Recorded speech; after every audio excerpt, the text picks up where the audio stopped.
जब भी कभी किसी का कैंसर का निदान होता है, तो एक हम अपने आप एक इमेज बना लेते हैं। जैसे अभी हमें काफ़ी गंभीर बड़ी इन्वेस्टिगेशंस करनी पड़ेगी, फिर हॉस्पिटलाइज़ होना पड़ेगा, शायद ऑपरेशन करना पड़ेगा या केमोथेरेपी जैसी काफ़ी ट्रीटमेंट होने वाली है, जो बार-बार करनी पड़ेगी और इसमें हमें ये भी कन्फर्म नहीं है कि हम ठीक हो पाएँगे या नहीं और हमारा लाइफ़ काफ़ी रिस्ट्रिक्टेड हो जाएगा उससे, हमारा खान-पान रिस्ट्रिक्टेड हो जाएगा, हम बाहर नहीं जा सकते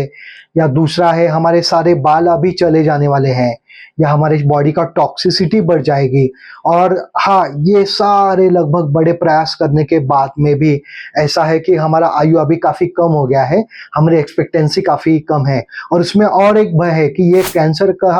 कहीं और ऑर्गन में भी फैल जाएगा और वो फैलने से तो और हमारी जो आरोग्य की स्थिति है काफ़ी दयनीय हो जाएगी। इसके साथ में जो फाइनेंशियल इश्यूज़ है वो भी है, सोशल इश्यू है और हमारे खुद के अपने लिमिटेशंस हैं। ज़रा रुकिए ज़रा। हम 28 साल से कैंसर में काम कर रहे हैं और होलिस्टिक हिसाब से हम कैंसर में काम करते हैं। तो हाँ, आज हमने ये जो लक्षण है, ये जो डायग्नोसिस है उसको कैंसर नाम दिया हुआ है। हाँ, लेकिन इसके पहले कुछ हज़ार साल पहले जब हम आयुर्वेद के ग्रंथ देखते हैं, तो उनमें भी ये सारी चीज़ें दी गई है, खाली उसका नाम अलग है। आज के कैंसर के जो कारण हैं वो सारे मिलते हैं उन पुराने ग्रंथों के नाम से और चिकित्सा से।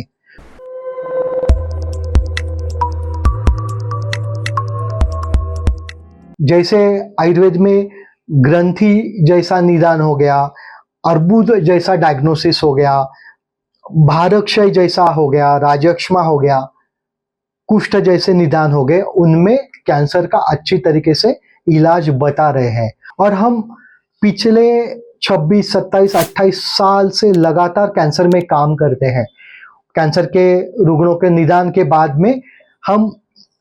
इंटीग्रेटिव मेडिसिन के हिसाब के बतौर जो लोग चाहते हैं कि इन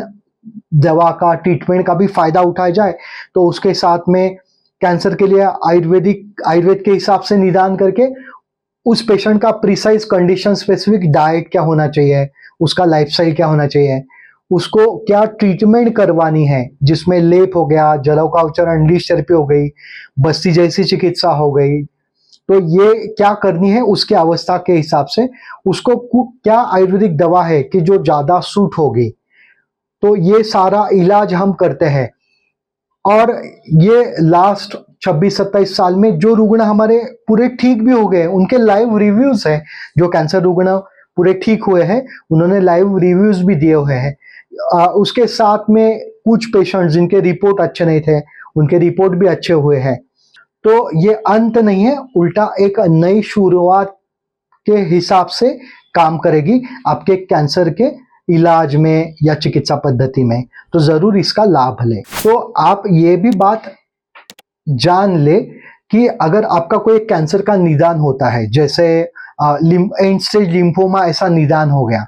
तो अगर किसी एक शास्त्र में इसका कोई इलाज नहीं है या केवल हम ये कुछ दिन के लिए टाल सकते हैं और उसमें इलाज न होने के कारण इस रुग्ण का प्रोग्नोसिस काफी खराब है और 2-3 महीने का ही जीवन बचा हुआ है, तो वो जो निदान करने वाली चिकित्सा पद्धति है उसका अपना लिमिटेशन है, लेकिन वो ही प्रोग्नोसिस आयुर्वेद के शास्त्र में अलग हो सकता है। आयुर्वेद में उसके अलग उपचार होने के कारण वो प्रोग्नोसिस से भी पेशेंट पूरी तरीके से ठीक भी हो सकता है। तो ये बात काफी महत्वपूर्ण है कि किसी एक शास्त्र में कैंसर के एंड स्टेज का या किसी स्टेज का इलाज नहीं है, इसका मतलब ये नहीं है कि इस पूरी दुनिया में इसका इलाज नहीं है। हाँ, उसका इलाज पक्का, अगर हम उसी रुग्ण को दूसरी नजर से, दूसरी दृष्टि से, दूसरी पैथी या पद्धति से देखें जैसे आयुर्वेद है, तो उसका इलाज होता है, खाली हमें वो ढूंढना है। आप उसके लिए ही आप हमसे आकर मिलिए, तो हम उसका सॉल्यूशन कहीं ना कहीं निकाल ही देंगे।